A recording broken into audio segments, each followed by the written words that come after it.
분지도시 대구의 남서쪽에 위치한 앞산. 대구 사람들에겐 이름만큼이나 정겨운 산이다. 앞산 정상에 서면 대구의 동서남북 어디든 한눈에 바라볼 수 있다. 시선을 서쪽으로 돌려본다. 대구에서 가장 유동인구가 많고 활력이 넘치는 도시. 달서구의 전경이 펼쳐진다. 고층 빌딩, 아파트와 주택들 사이로 푸른 숲과 물길이 길게 이어지는 달서구는 시민들의 쉼터인 도원지와 대구 수목원, 수밭골과 청룡산, 그리고 생태의 보고 달성습지와 낙동강을 품고 있다. 52만 명이 살아가는 달서구는 대규모 아파트 주거단지가 밀집돼 있으면서도 웬만한 기초지자체 크기와 맞먹는 성서산업단지를 보유하고 있다. 그래서 경제와 환경의 균형과 조화는 늘 숙제였다. 이제 산업화 시대를 지나 저탄소 녹색성장 시대로 접어든 지금, 달서구는 또 다른 도전을 시작하고 있다.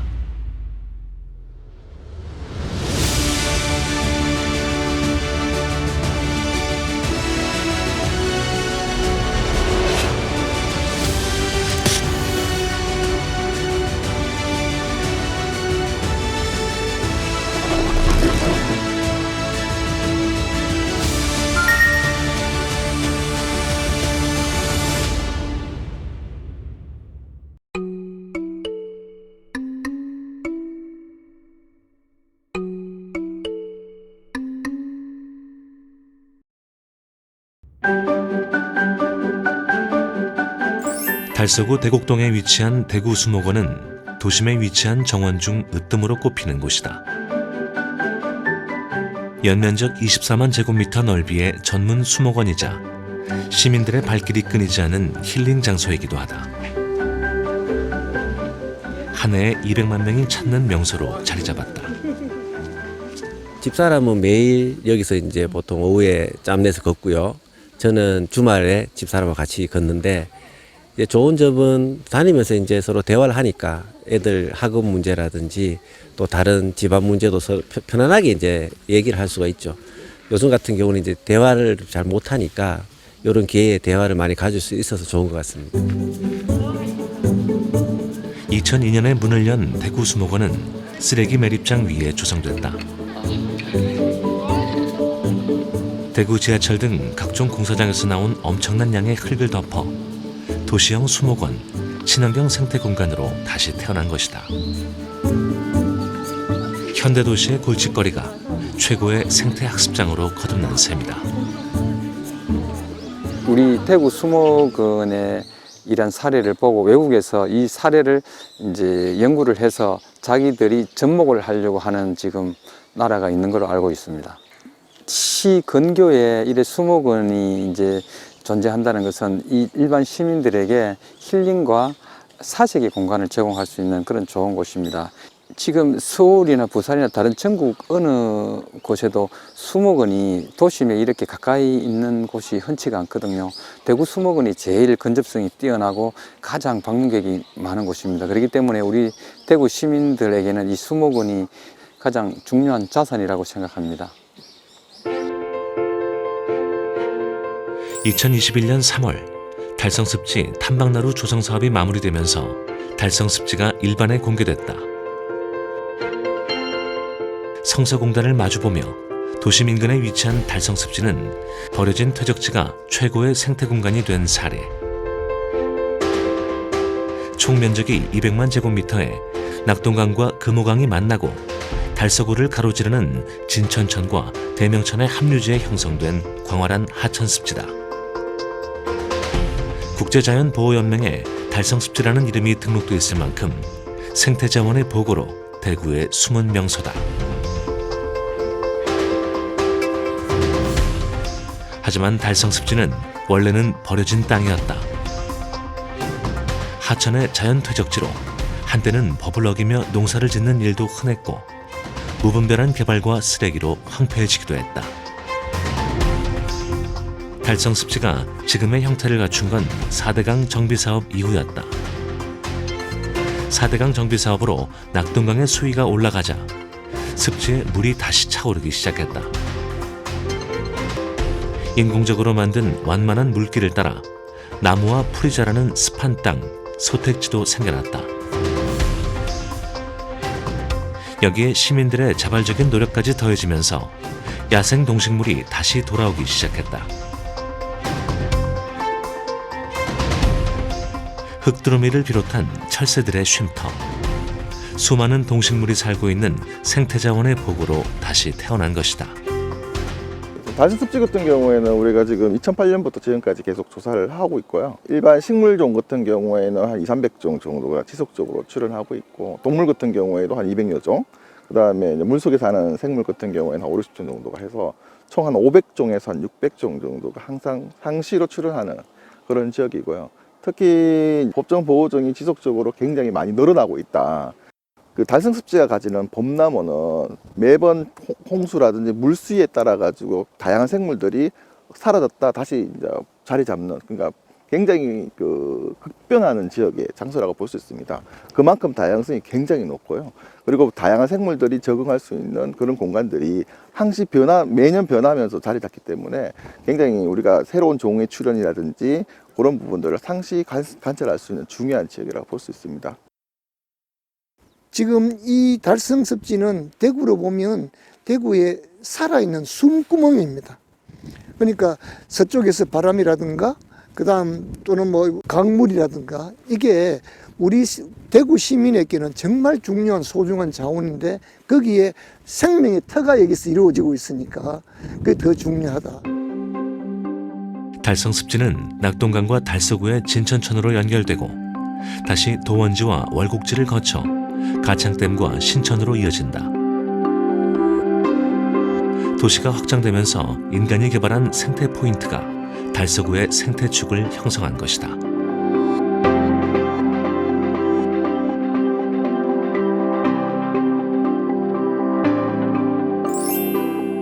산과 물을 함께 즐길 수 있는 월광수변공원.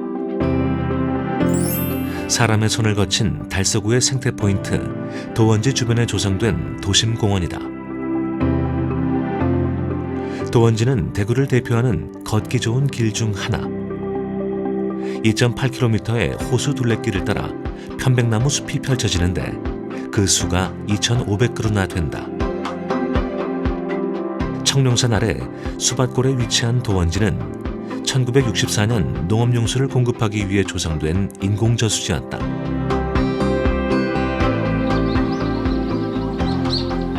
하지만 지금은 자연을 가까이서 느끼고 체험할 수 있는 최고의 힐링 장소가 되어 있다.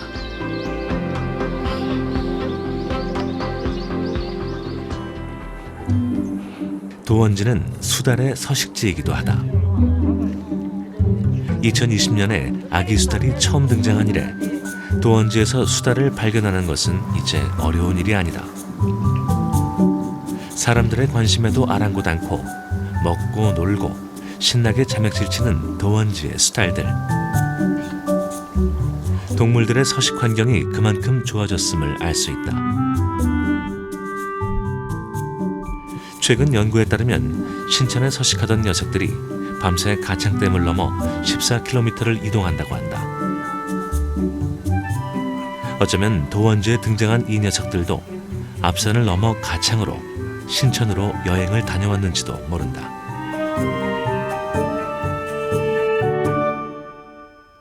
도로와 터널 때문에 인간의 눈으로 볼 수 없지만 물길은 숲을 건너고 산을 넘어 계속 이어지고 있다.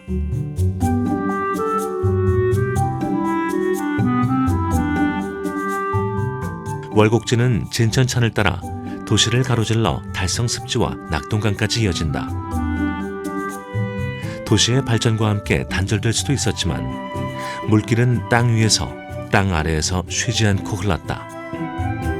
이처럼 산림지역과 하천과 강을 두루 거치면서 서로 연결되어 있는 달서구의 생태벨트는 많은 사람들의 노력에 의해 지금에 이르렀다. 하지만 어렵게 지켜낸 생태 환경이 계속 지속될 수 있을까?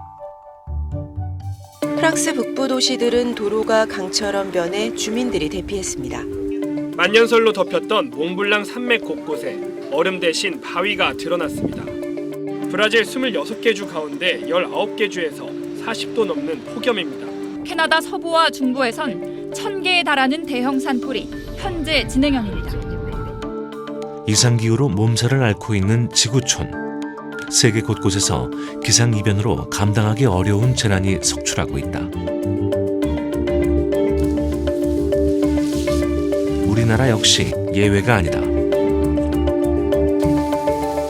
2022년 울진과 삼척의 대형 산불은 기상이변의 결과물이다. 한국의 기후위기는 미래가 아닌 현재의 이야기인 것이다. 결국 기후위기가 나타나는 원인은 지구 평균 온도가 너무 빠르게 크게 증가하고 있는 곳에서부터 발생을 하고 있습니다.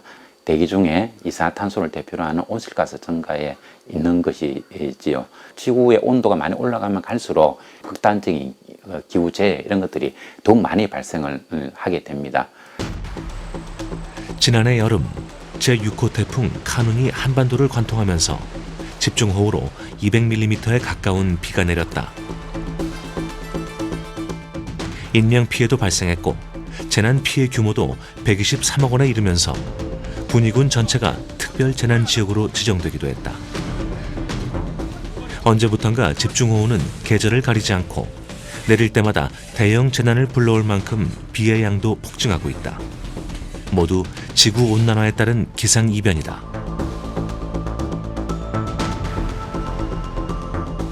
기후위기는 대구도 마찬가지다. 100년 전에 비해 대구는 더 덥고 더 많은 비가 내리고 있다. 과학자들은 현재의 온실가스 배출량이 계속된다면 2100년까지 대구의 연평균 기온은 4도 이상 상승할 것으로 예상하고 있다.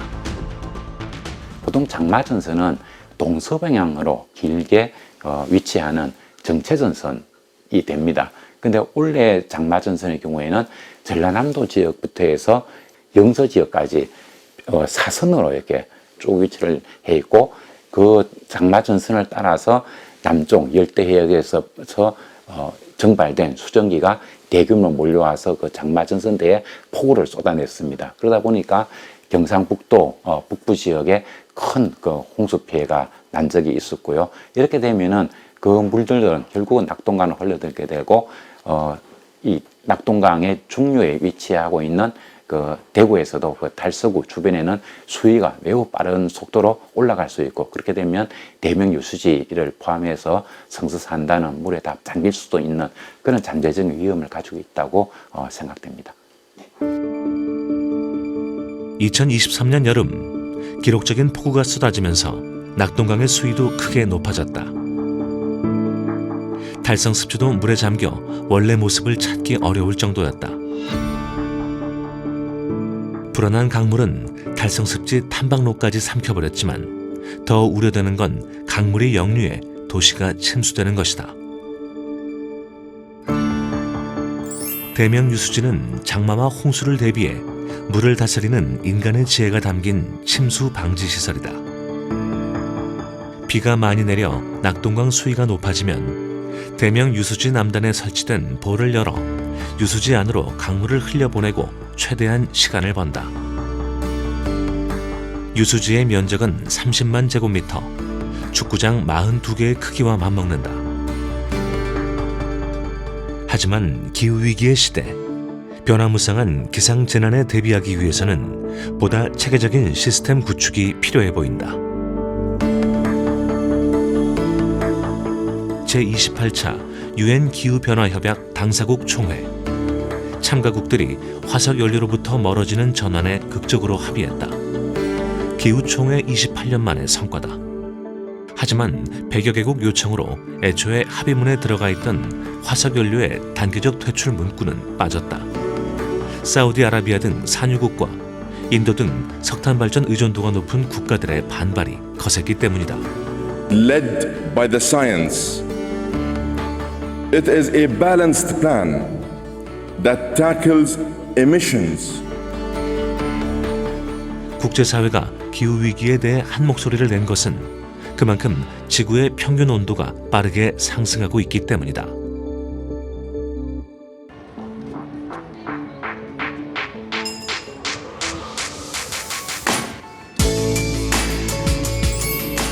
동대구역 광장에 등장한 기후시계.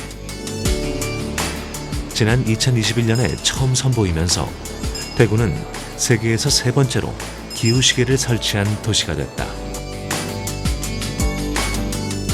기후시계는 지구의 평균 기온이 산업화 이전 대비 1.5도씨에 오르기까지 남은 시간을 보여준다.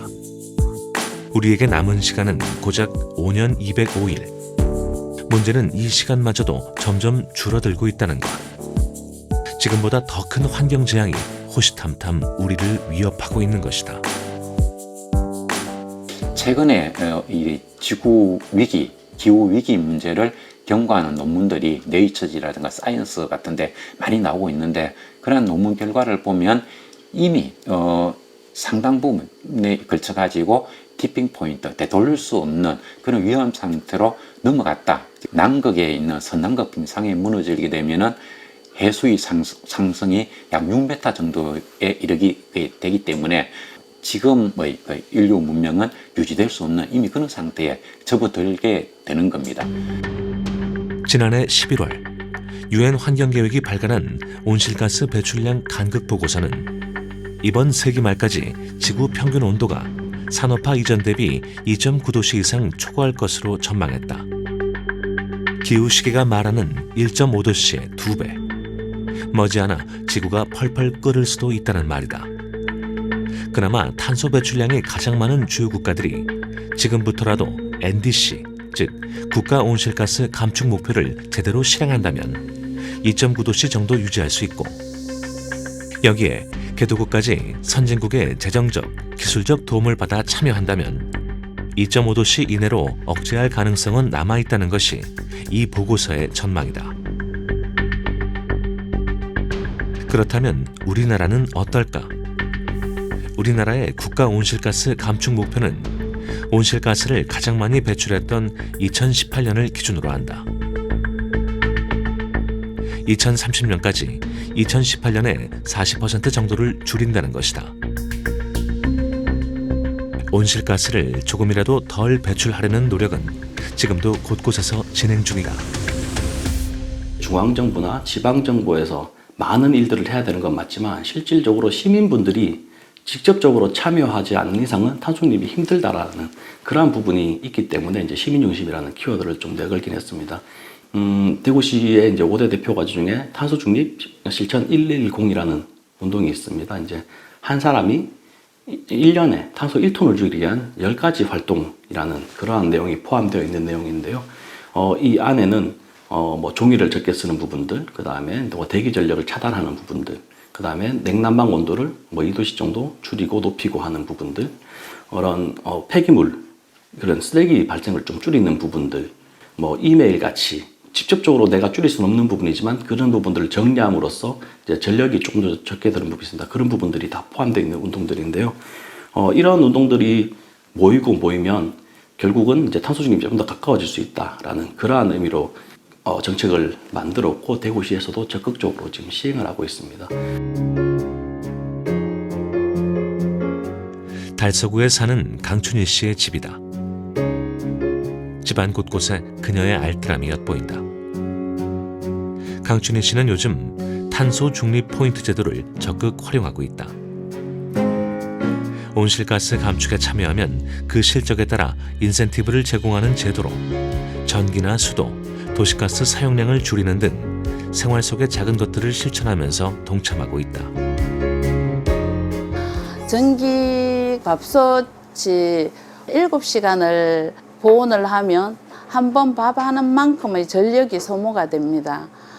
그러니까 밥을 해서 제때 이래 따로 퍼놨다가 다음에 드실 때 데워 드시고 이러면 전기를 많이 절감할 수 있는 효과가 있고, 전자제품도 다음에 바꿀 때는 그 에너지 효율 1등급으로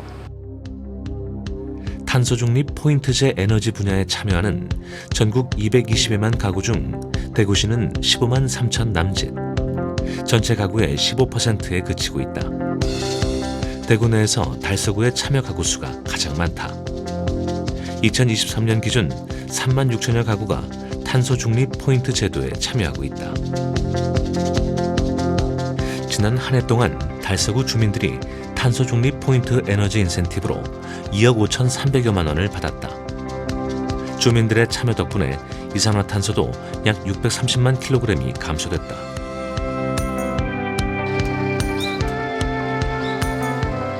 달서구는 전국에서 가장 먼저 페트병 무인 회수기를 설치했다. 인공지능 기술이 적용된 무인 회수기에 투명 페트병 1개를 넣으면 휴대전화 번호에 10포인트가 적립된다. 하루에 30개까지 적립할 수 있다. 쓰레기 분리 배출을 통해 탄소 중립을 실천하고 포인트도 쌓는 것이다. 투명 페트병 수거가 거의 의무처럼 되어 있거든요. 그래서 공동주택에서는 거의 대부분 투명 페트병을 따로 분리수거를 하고 있고요. 주택단지에서는 분리 배출을 하라고 이제 저희가 홍보를 많이 하고 있지만 실제로는 그렇게 하기가 좀 힘든 실정입니다. 근데 그런 걸 이제 권장하기 위해서 저희 구에서 이제 이런 투명 페트 수거를 이렇게 만들어서 재활용도 하고 수거도 하고 좀 약간 이득도 줄 수 있는 이런 제도로 적극 장려하고 있는 추세입니다. 현재 달서구엔 23개의 무인 회수기가 설치돼 있다.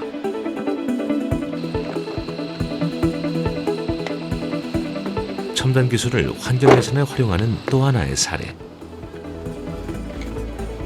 드론으로 미세먼지를 감시하는 시스템이다.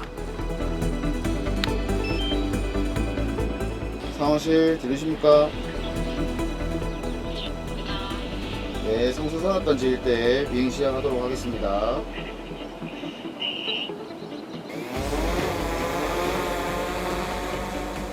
이 드론들은 주로 사람이 접근하기 힘든 성서산업단지의 대형 공장이나 각종 먼지를 많이 배출하는 공사장 등을 순찰하고 감시한다.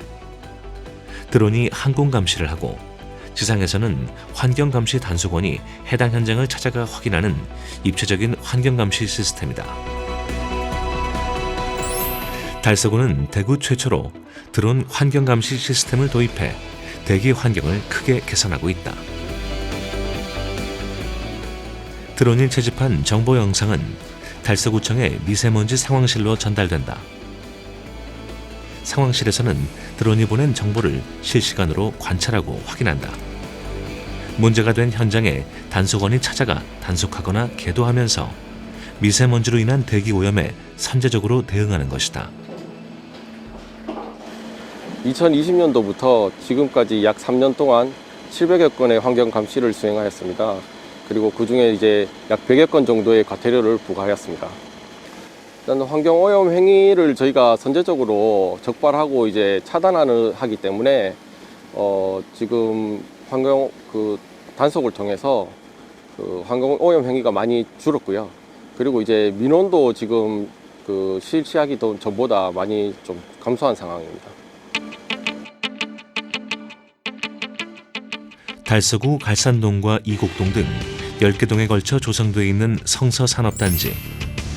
1984년부터 건설되기 시작해 총 면적 1200만 제곱미터가 넘는 대형 산업단지로 성장했다.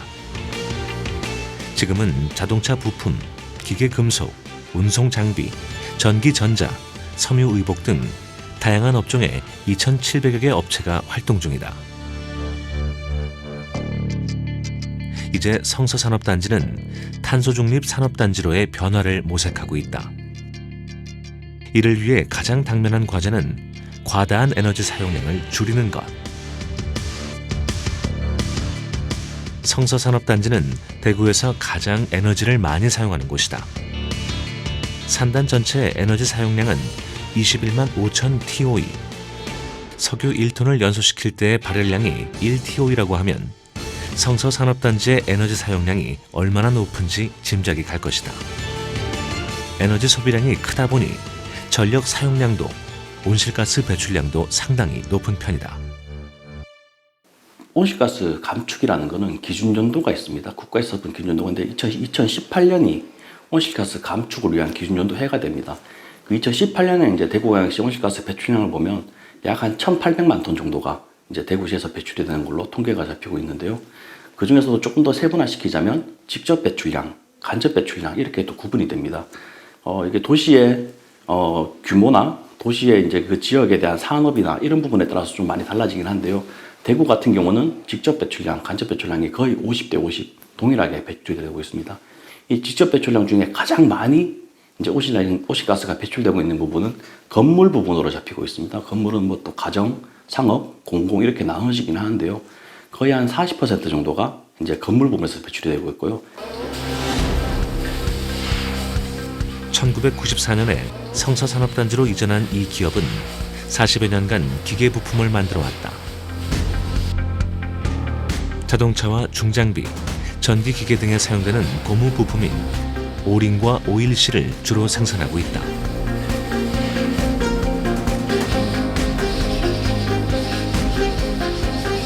공장 한쪽에 설치된 이 장치는 FEMS, 공장 에너지 관리 시스템을 위한 설비들이다. 이 시스템을 이용하면 공장 전체의 실시간 전력 사용량을 확인할 수 있다. 많이 쓸 시간대별의 그 기본 요금이 높고 많이 쓰는 계절에 따라서 기본 요금이 높아요. 그래서 하루 중에서도 이제 전기 요금이 높은 시간대가 있기 때문에 최대한 그 시간대를 피할 수 있으면 기본가가 낮은 시간대별 활용할 수 있는 이제 그런 시스템을 구축하려고 하는 거죠. 성서산업단지의 스마트 에너지 플랫폼 사업은 궁극적으로 산단 내 에너지 사용량과 온실가스 배출량을 줄여 탄소 중립의 스마트 그린 산단으로 나아가기 위해서다. 대구 성서 일반산업단지에 70개 수용가에 이 FEMS 시스템을 구축을 했습니다.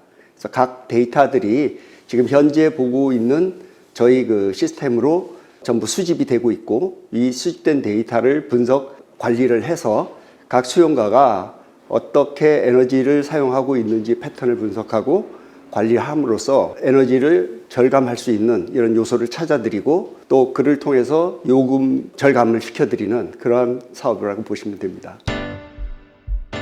지난 2020년 성서산업단지는 스마트 산업단지로 추가 선정됐다.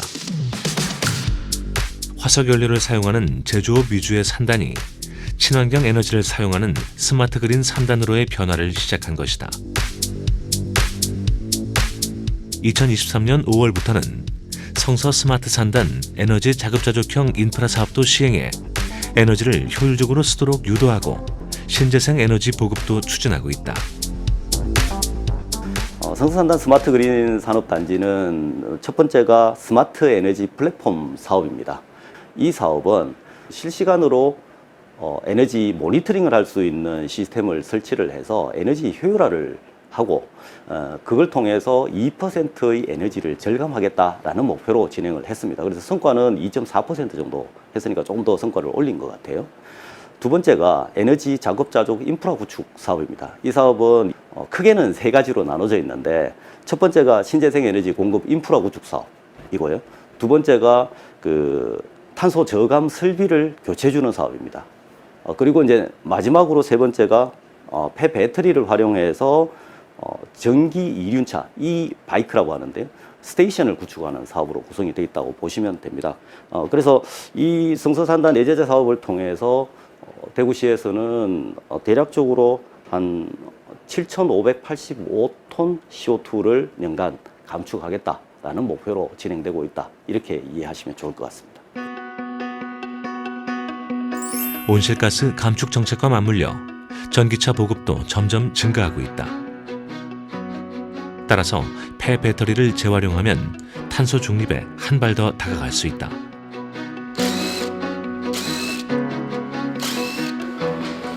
폐배터리의 재활용 체계를 지원하는 한국환경공단.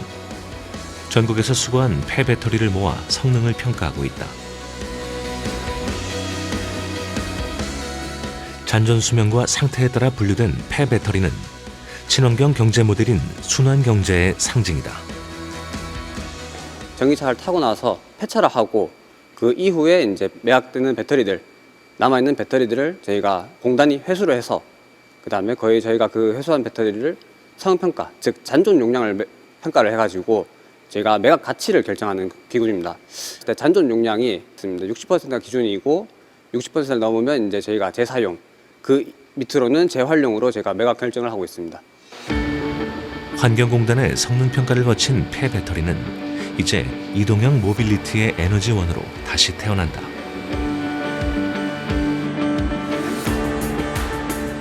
이 전기 스쿠터는 재활용된 배터리를 손쉽게 교환하는 형태의 공유형 이동수단이다.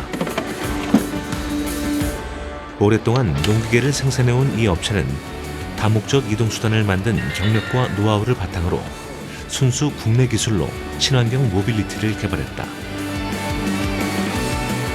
일반 도로에서뿐만 아니라 산업단지 내에서의 수송과 이동도 전기 스쿠터로 대체할 경우 온실가스와 미세먼지 발생량을 크게 줄일 수 있다. 이 전기 스쿠터는 현재 성서산업단지의 저탄소 지역기업의 대표적인 사례로 성장 중이다.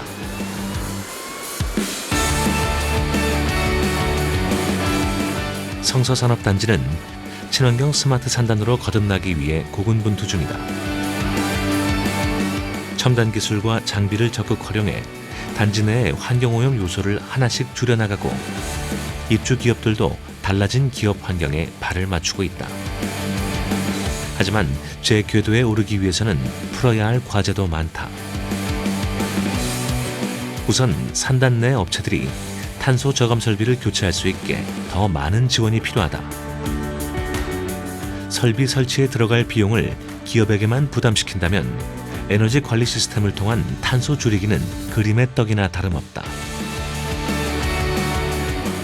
아울러 산업단지 내의 에너지 전환과 자급이 가능하도록 전기와 수소 같은 친환경 연료를 지속적으로 제공할 수 있는 방안도 마련되어야 한다.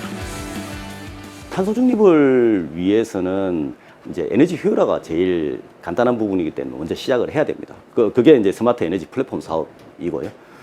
두 번째가 뭐냐 하면 연료가 전환이 돼야 됩니다. 그래서 이제 그 기업체에서 쓰고 있는 연료들을 전기화 시키는 게 1번이고, 만약에 전기화가 어려운 부분들은 LNG로 전환하든지 수소로 전환하는 사업이 필요하거든요. 연료 전환이 두 번째고, 그 다음에 이제 전기화 쪽인데, 결국엔 전기화를 하더라도 신재생 에너지를 기반으로 하는 전기화가 이루어져야 된다는 거죠. 그런 관점에서 보면 대구시 특히 성서산단의 그 탄소 중립을 위해서는 청정 수소를 공급을 어떻게 하느냐를 고민을 하는 것이 굉장히 중요한 부분이 된다는 거죠.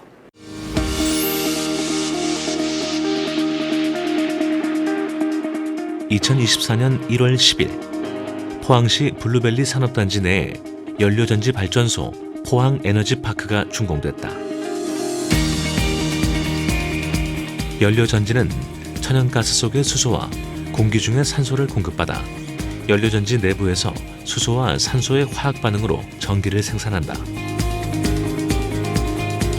오염물질 없이 깨끗한 수증기를 배출하는 청정에너지로 에너지 효율도 높고 미세먼지의 주요 물질이 발생하지 않는다.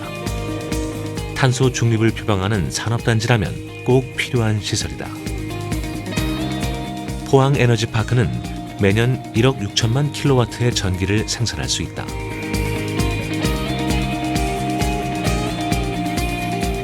성서산업단지에도 연료 전지 시설이 꼭 필요하다. 산업활동에 필요한 에너지를 청정에너지로 사용해야 진정한 의미의 스마트 산업단지로 거듭날 수 있기 때문이다. 지금 기후위기 때문에 온 정부, 온 도시들이 힘써하지만은 사실 우리가 각성하지 않으면 목표가 좀 실행하기 어렵다고 봅니다. 이 기후위기에 대한 대응책은 각 분야별로 세밀하게 기획되어야 되고 행정방침이 제정되어 있는데, 우리 같으면 이제 뭐 그다음 교통, 그렇죠. 그다음에 건물, 그다음에 정부, 기업체, 개개인 등등이 그렇죠. 자기 시스템에 맞는 시책을 만들어 보는데, 특히 우리는 다른 대책보다는 각기 개별처로 그렇죠. 또 행동의 변화를 되돌아보는 그런 자세. 예를 들면 개인 같은 경우는 하루 일회용품을 얼마 쓰느냐 그렇죠.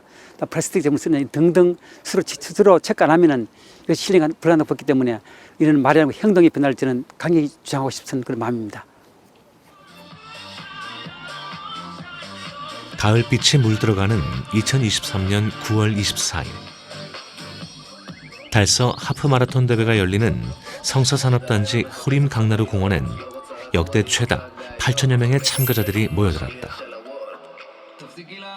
가족, 친구, 직장 동료와 동호회 회원 등 남녀노소 모두 부담 없이 즐길 수 있는 마라톤 축제가 시작됐다. 제17회 달서 하프 마라톤 대회 개회를 선언합니다.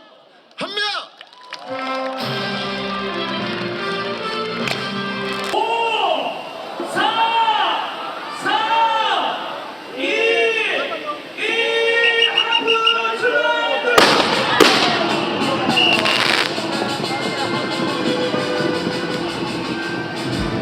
2007년에 처음 시작한 달서 하프 마라톤 대회는 성서산업단지 길과 주변 녹지가 조화를 이룬 친근하면서도 아름다운 마라톤 코스로 유명하다. 성서산업단지의 주요 도로와 낙동강을 끼고 강변도로를 달리는 10km 코스. 2023년엔 대한육상연맹의 공인 코스로 새롭게 단장해 전국의 마라톤 동호인들의 참가도 크게 늘었다. 5km 코스는 달성 습지와 대명 유수지의 생태 탐방로 흙길이 펼쳐진다. 빼어난 자연경관을 즐기며 걷고 달릴 수 있어 특히 가족 참가자들의 사랑을 많이 받고 있다. 제가 요즘 건강에 관심이 많아졌거든요. 그래가지고 참여하게 됐습니다. 그런데 저 혼자 뛰기에는 너무 부끄러우니 딸을 함께 참여시켜서 같이 좋은 추억 만들고 싶었습니다. 상당히 좋죠. 앞으로 시간 나면 자주 또 가족들하고 단체로 될 수 있으면 한번 참여하도록 노력하겠습니다. 코로나 끝나고 뜻깊게 가족끼리 행사에 참여할 수 있는 계기가 될 것 같아서 참여하자고 무작정 신청했습니다. 바람도 선선하고 코스모스도 있는 것 같고 참 뜻깊고 좋은 것 같습니다. 달서 하프 마라톤 대회는 기후위기 시대를 어떻게 대응할 것인지 그에 대한 소박하지만 중요한 응답이기도 하다. 대규모 산업단지를 끼고 있어 공기가 탁했던 지역이 마라톤 대회까지 열 수 있게 된 데엔 지자체의 노력과 주민들의 참여가 컸다. 내가 사는 곳의 환경을 개선시키려는 작은 노력이 모이고 모여 점점 빨라지는 기후위기의 속도를 조금씩 늦추고 있는 것이다. 각자의 자리에서 할 수 있는 것들을 실천하면 지구의 미래도 마냥 위태롭지만은 않을 것이다.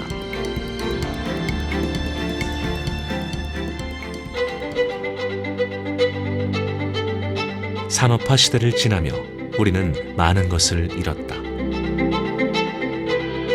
맑은 물, 깨끗한 공기, 수많은 생명들이 어울려 살아가는 강과 숲.